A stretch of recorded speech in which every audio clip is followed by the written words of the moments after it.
Bonjour à tous, j'espère que vous allez bien. Alors on se retrouve aujourd'hui pour une vidéo assez particulière, donc on va parler vraiment de la stratégie crypto pour les débutants. Pourquoi est-ce que j'ai décidé de vous faire cette vidéo? C'est tout simplement pendant le réveillon de Noël. J'ai vu mes amis, j'ai vu ma famille, et comme toujours, il y a toujours un moment donné où je suis obligé de parler Bitcoin. Il y a énormément de questions en fait qui reviennent parce que les gens sont intéressés, hein, donc ils ont envie de palper ce truc qui est impalpable. Par contre, il y a énormément de méfiance parce qu'ils savent pas ce que c'est. C'est pas palpable, hein, donc on possède quelque chose, mais en fait, c'est pas physique, c'est simplement virtuel. Donc, je voulais vous faire une vidéo débutant pour vous parler de la stratégie crypto pour un débutant de base. Une stratégie qui m'a beaucoup aidé, donc qui m'a permis de réaliser des bénéfices. J'ai aussi fait des erreurs, on va en parler aussi aujourd'hui. Et avant de commencer la vidéo, laissez-moi juste vous rappeler que je ne suis pas un conseiller financier en matière d'assets cryptographiques, quand bien même j'en aurai les compétences et les accréditations d'un point de vue législatif dans mon pays. Faites toujours vos propres recherches, vous serez bien plus à l'aise avec votre investissement avant d'investir. Restez bien jusqu'au bout de la vidéo, n'oubliez pas de liker la vidéo, abonnez-vous, c'est gratuit, ça ne mange pas de pain, et vous pourrez qu'en faire bon usage. Alors, par rapport aux incontournables, on va directement commencer avec YouTube. C'est vraiment la base de la base. Pourquoi? Parce qu'en général, dès qu'on se pose une question, dès on a envie d'en savoir un petit peu plus sur une crypto, vous pouvez être sûr qu'il y a toujours un YouTuber en général qui a fait une vidéo à ce sujet. Donc, notamment là, si vous vous posez la question, par exemple, comment investir facilement sur Swissborg, d'ailleurs, je recommande, je vous ai fait une vidéo à ce sujet. C'est une vidéo assez particulière, c'est comment acheter ses premières crypto-monnaies sur Swissborg. C'est une plateforme qui est simple d'utilisation, j'en ai fait un petit explicatif. J'achète en live quelques Satoshi pour vous démontrer en fait à quel point c'est facile. Donc je vous redirigerai directement vers cette vidéo. Mis à part ça, je voulais vous remercier déjà 18 abonnés, ça fait vraiment plaisir. Donc j'aurais pas pensé que ça allait directement y aller fort comme ça. Donc j'ai déjà 500 vues, 450 vues sur une autre vidéo. Donc vraiment merci à vous, j'espère que le contenu vous plaît.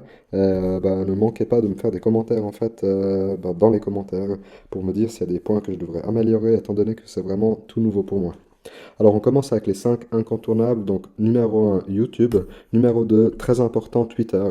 Pourquoi? Parce qu'une entreprise crypto, en général, elle va toujours aller publier sur son compte Twitter. Si c'est une entreprise sérieuse, elle aura toujours un Twitter. Et ça vous permet vraiment d'être à l'ordre du jour par rapport aux produits pour savoir où est-ce qu'ils en sont, qu'est-ce qui va sortir bientôt, quelles seront les prochaines nouveautés du projet. Donc là, si je recherche notamment par exemple le projet Vivi, c'est un projet que je suis d'assez près, on voit qu'il y a toujours tout qui est publié sur leur Twitter. Donc ça vous permet vraiment d'être à l'ordre du jour. Donc c'était le numéro 1. Pour le numéro 2, je vous recommande fortement CoinMarketCap ou alors CoinGecko, c'est un autre qui fonctionne bien aussi.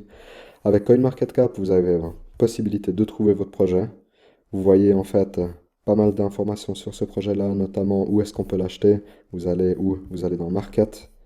Et là, on voit en fait où est-ce que vous pouvez acheter sur le token. Une remarque que j'ai envie de vous faire d'entrée de jeu, c'est habituez-vous vraiment à faire vos propres recherches. Je trouve toujours que c'est embêtant en fait dès qu'on suit un télégramme par exemple d'une entreprise, il y a des gens qui demandent où est-ce qu'on peut acheter le token, où est-ce que ci, où est-ce que ça. Mais en fait en 2021, on pose la question à Google, c'est très simple en général de trouver les informations. Donc habituez-vous vraiment à faire ces recherches-là, ça va vraiment vous faire grandir et puis vous allez être très vite devenir autonome. Et ça, c'est vraiment une denrée rare en fait dans le milieu. Donc dès que vous faites ça d'entrée de jeu, vous serez vraiment bien plus avancé rapidement. Donc ça, c'est vraiment une remarque que j'avais envie de vous faire à ce sujet-là. Donc par rapport à CoinMarketCap, ce qui est intéressant, c'est qu'on trouve tout de suite la page officielle de l'entreprise. On voit sur quelle blockchain se trouve l'entreprise. Par rapport à la communauté, donc ça va directement nous rediriger vers le Twitter. Si on va sur l'entreprise, donc sur leur site phare, donc leur site principal, on voit qu'il y a la white paper, il y a toutes les précisions par rapport au token, comment il fonctionne. Vous avez la page Medium, donc là on trouve toujours beaucoup d'informations intéressantes. Et après vous avez notamment le Telegram, donc ça c'est aussi, on va dire, le numéro 3. Rajoutez toujours les entreprises dans lesquelles vous investissez dans le Telegram. Parce que même sur le Telegram, il y a toujours beaucoup d'informations importantes qui transitent. Et vous avez aussi possibilité, dès qu'il y a une question sur laquelle vous ne trouvez pas de réponse, de poser directement vos questions à des administrateurs quand je vous dis poser des questions, c'est des questions intelligentes, hein, pas des questions débiles de où est-ce qu'on achète le token. Mais dès qu'on a, bah, typiquement, dès qu'il y a une migration de token, des fois il y a des sujets qu'on aimerait bien éclaircir et on a vraiment toujours possibilité de poser les questions directement dans les forums. Faites attention, sur Telegram, il y a énormément de faux groupes, ok? Donc là, on voit hein, la page officielle sur Telegram de Omi à 40 399 membres. Donc dès que vous rajoutez le groupe, bah, faites-le bien avec le bon groupe, hein, parce que des fois, il y a des faux groupes qui vous induisent en erreur, qui essayent de vous voler vos fonds. Donc ça, c'est vraiment des réflexes à avoir dans le milieu de la crypto, c'est d'être ultra prudent. Mon numéro 4, c'était TradingView. TradingView, c'est un outil qui vous permet de faire une analyse des graphiques. Donc ça, c'est très important de l'utiliser. Il existe notamment en version gratuite, donc c'est très bien pour démarrer. Après, dès que vous voulez aller un peu plus loin, rajouter plus d'indicateurs, bah, c'est peut-être bien de prendre une version payante parce que vous avez possibilité de voir deux trois graphiques en même temps, d'utiliser plus d'indicateurs en même temps, parce que notamment avec la version non payante, on est limité à plus ou moins deux trois indicateurs, ce qui va très bien au début. Donc même moi, j'utilise encore une version gratuite, donc il n'y a pas besoin de directement passer à une version payante. Et là, vous avez notamment la possibilité de regarder tous les graphiques, hein. Donc si vous avez envie de voir un graphique, par exemple, on cherche le Bitcoin, donc on le trouve toujours avec la bonne paire, hein. Donc notamment par exemple BTC USD ou alors BTC USDT, BTC USDC. Donc on trouve toujours tout ici et on a possibilité de regarder les graphiques en live.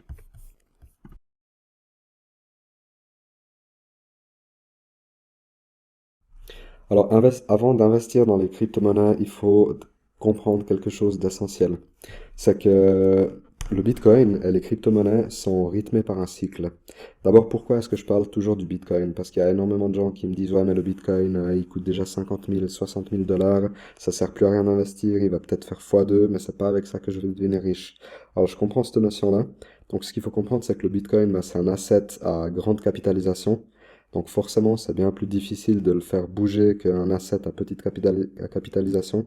Par contre, dans ce milieu où les mouvements sont vraiment très violents, hein, où on peut observer des -20, -3% tous les 4 matins, bah, le Bitcoin, ça reste quand même la seule valeur qui est le plus stable en fait dans toute cette instabilité. Donc de toute façon, ça reste un incontournable. Le marché, il va toujours le suivre lui. Pourquoi? Parce que c'est très simple à comprendre, hein. Si vous vous posez la question de le prix, par exemple, le Bitcoin aujourd'hui, il est à 50 000 dollars. Qu'est-ce qui constitue ce prix? Et en fait, c'est simple. La réponse, elle est pas, il faut pas chercher midi à 14 heures. C'est tout simplement les agissements de chaque acteur de ce marché.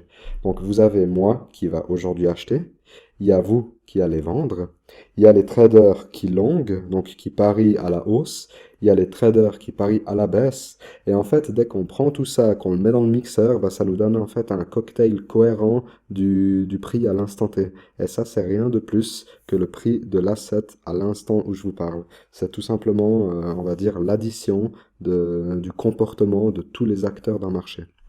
Donc cela étant dit, on va voir la suite. Donc dès que je vous parle de cycle, dès qu'on veut gagner de l'argent dans le milieu des crypto-monnaies, bah, il faut plus ou moins savoir où on se situe. Donc le Bitcoin est toujours rythmé par des cycles.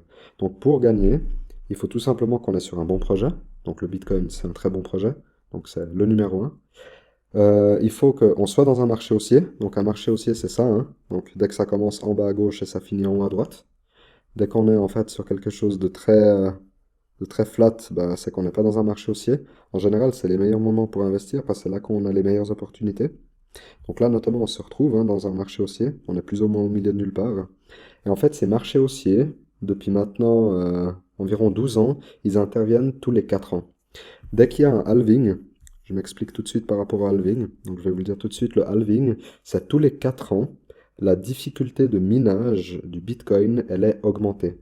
Ce qui veut dire que la récompense que touche un mineur, donc le mineur, c'est celui qui va sécuriser le réseau Bitcoin, il est récompensé en fait en Bitcoin pour fournir son travail, donc sa preuve de calcul. Tous les 4 ans, cette récompense qui va toucher par bloc miné, elle est divisée par deux. Ce qui fait que vraiment le Bitcoin, par rapport en fait à ce mécanisme, va vraiment se raréfier et à travers le temps va prendre de plus en plus de valeur. Donc on voit en général le graphique qui commence en bas à gauche et il finit toujours en haut à droite. Donc oui, on monte, on descend. Par contre, si on prend le point le plus bas et on prend le point d'aujourd'hui, bah on est forcément beaucoup plus haut qu'il y a 12 ans en arrière. Donc ça, c'est vraiment un élément clé à comprendre. Les crypto-monnaies sont rythmées par ces cycles de halving jusqu'à preuve du contraire. Et ce qu'il faut comprendre aussi, c'est que le Bitcoin, s'il perd 20%, en général, ben, les altcoins, ils vont perdre 30%, 40%. Et ce phénomène, il est assez simple à comprendre. Donc, comme je vous disais, le Bitcoin, c'est un asset à plus ou moins grande capitalisation. Je peux vous dire exactement la capitalisation. On la trouve aussi dans CoinMarketCap. Là, vous avez la capitalisation de marché du Bitcoin. Ah, non, c'est pas ça. Ça aurait été un peu peu. Donc voilà, ça c'est la capitalisation du Bitcoin à l'instant T, au moment où je vous parle. Donc forcément, dès qu'on est sur un asset d'une grande capitalisation comme le Bitcoin, si on le compare avec un asset comme par exemple OMI, où on est seulement sur 1 milliard de capitalisation, forcément que les mouvements à la hausse ou à la baisse sont beaucoup plus forts sur des petits assets. Donc ça, c'est la simple et bonne raison pourquoi un asset peut beaucoup monter ou pas beaucoup monter. Donc pourquoi le Bitcoin monte plus qu'un altcoin. Et pourquoi je vous disais ça, c'est tout simplement parce que tous les assets suivent le Bitcoin de près. Donc ce qui veut dire que si le Bitcoin il perd 20%, bah, l'altcoin va forcément lui perdre 40% ou 30%. Tout simplement parce que les investisseurs sont les mêmes. Donc celui qui a tant de pourcents dans le Bitcoin, tant de pourcents dans les altcoins, à partir du moment en général où il va prendre peur, bah, il va tout simplement retirer l'intégralité de son portefeuille et ça va se répercuter plus ou moins au même moment sur l'intégralité du marché crypto.